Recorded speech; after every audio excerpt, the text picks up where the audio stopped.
This is from Cord Cutter's News, and it says the new SpongeBob movie is heading straight to streaming. Now, this is pretty significant. So basically, originally the SpongeBob movie was supposed to be hitting theaters August 7th, and then it was pushed back to 2021. Well, in the wake of Universal and their debut of Trolls World Tour on VOD, which has caused a ton of controversy, and then we haven't talked about it, but Warner Brothers also decided to pass up theaters and release Scoob. Scoob was an animated film that was supposed to be released in theaters, and they decided to also do it straight to VOD. So now we have another studio, Paramount, which is part of ViacomCBS, that has decided to completely bypass the film, basically the theater industry completely. So there will be no theatrical release, and now they're going to put this straight to video on demand, and then after it's on video demand for a period of time, it will go to CBS All Access. So this is pretty significant in terms of what the industry is doing right now. It's amazing to me. I shouldn't say it's amazing to me. It's just sad to me in a lot of ways that the film industry is throwing the theater industry under the bus the way that it is right now. There was a story last week that I didn't get to bring up about The King of Staten Island. That's another film that went straight to VOD. There was actually a number of drive-in theaters and independent theaters that had opened. There were about 100 theaters that were set to show that film, and then Universal just pulled the plug. And now there's a feud going on. We've talked about it before between AMC and Universal, where AMC is basically saying they're not going to show Universal's movies anymore.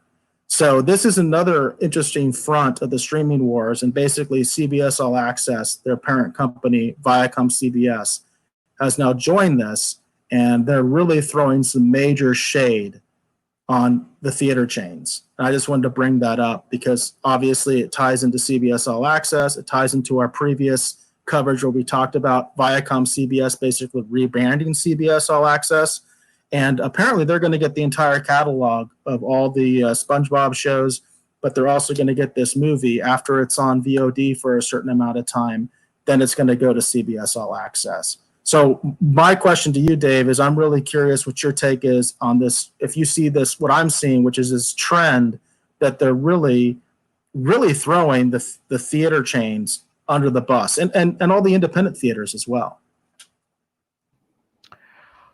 I can see it as a trend, and it's unfortunate. But I honestly, it's weird because a part of this is a product of what's happening in the moment. It's just a reaction of what's going on. They have to find a way to get some of this content out in order to recoup some of these production costs. And I understand that part of it. But there is well, for lack of a better word, we'll say a lack of loyalty to the theater industry. But we don't just see this in this particular story, even though we didn't talk about it too much. We did bring it up, I think, last week or week before last, probably in the pop culture segment. But we talked about the idea that DC Comics has decided to break from Diamond and just kind of go their own route with different distributors. And there was some people, shop owners, certain people within Diamond who obviously took that as an affront, because there was no loyalty. There was no, I thought we were an industry that supported each other. There's a percentage of that in this story, and there's a percentage of truth to that. It's weird because I know, like I said, part of it's out of necessity because of the moment in time in which we find ourselves in. But then secondly, too, I think a lot of this was coming down the road eventually anyway with some of these studios. And some of the films, too, a better way to put it, some of the films, while they may seem like a great idea, maybe they don't maybe they wouldn't play out quite as well, in theaters, So I don't know. It's I think it's unfortunate, but like I said, I could see where, not necessarily from a business standpoint. I mean, a business standpoint, it kind of makes sense to an extent, even though it does seem short-sighted. Um, I think some studios probably were thinking about moving this direction anyway, because look at what's happening with the streaming wars. Everyone's got their own service. Well, they need content for that service. It's got to come from somewhere.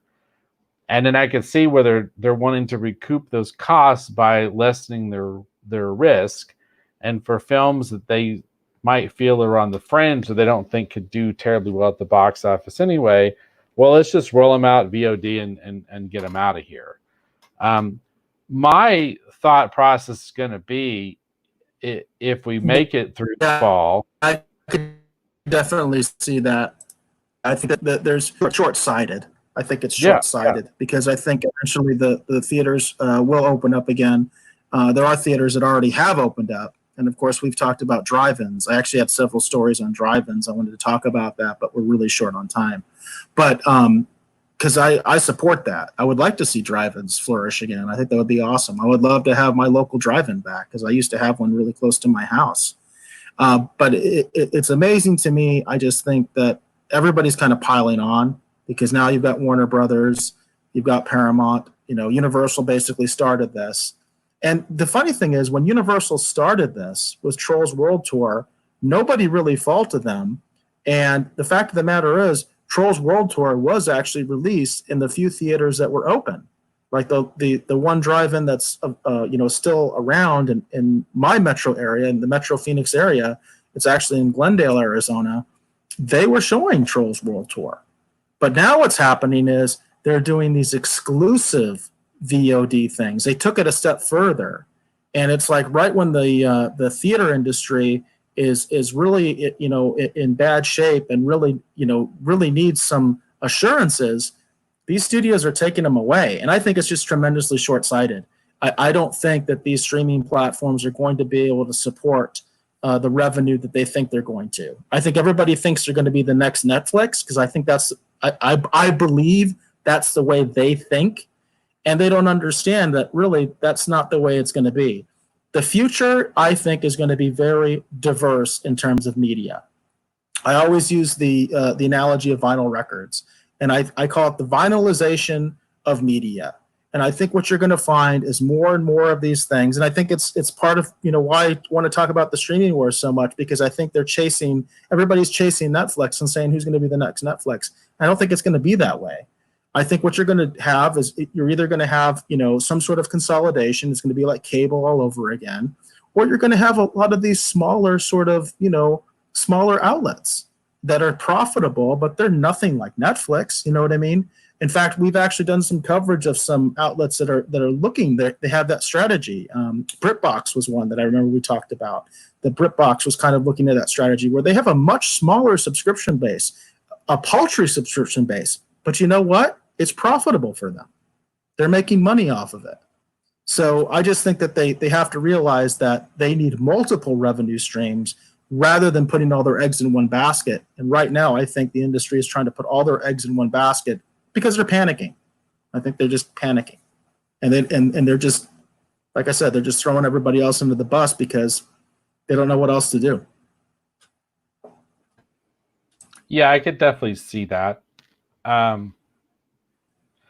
don't want to comment too much just on this story, just because that's a huge Pandora's box, and if we're concerned about time, we should probably just move on. But that's a huge topic, and it's one that's terribly relevant with everything that's going on within the theater industry, within the studios, system. I mean, it's a huge question they have to ask themselves, and we see it quite often. Where, and see it play out in different forms where an industry seems to throw away an important business partner that was always there before, that all of a sudden it's like, we don't need you. And then they try to move on, and then that segment of an industry or whatever dies, and no one seems to reflect much upon the importance that they represent. And a lot of times, certain industries, they come back to those things going, oh, this is a great thing that we lost. We should never have stopped doing this. It's an important part of what we're trying to do. And then it turns into, can you bring it back or is it done?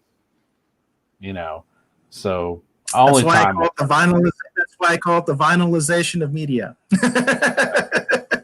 I'm coining that term. I'm going to trademark it. All right, there you go. Because that's exactly what happened. That's exactly what happened with vinyl records. So, yeah.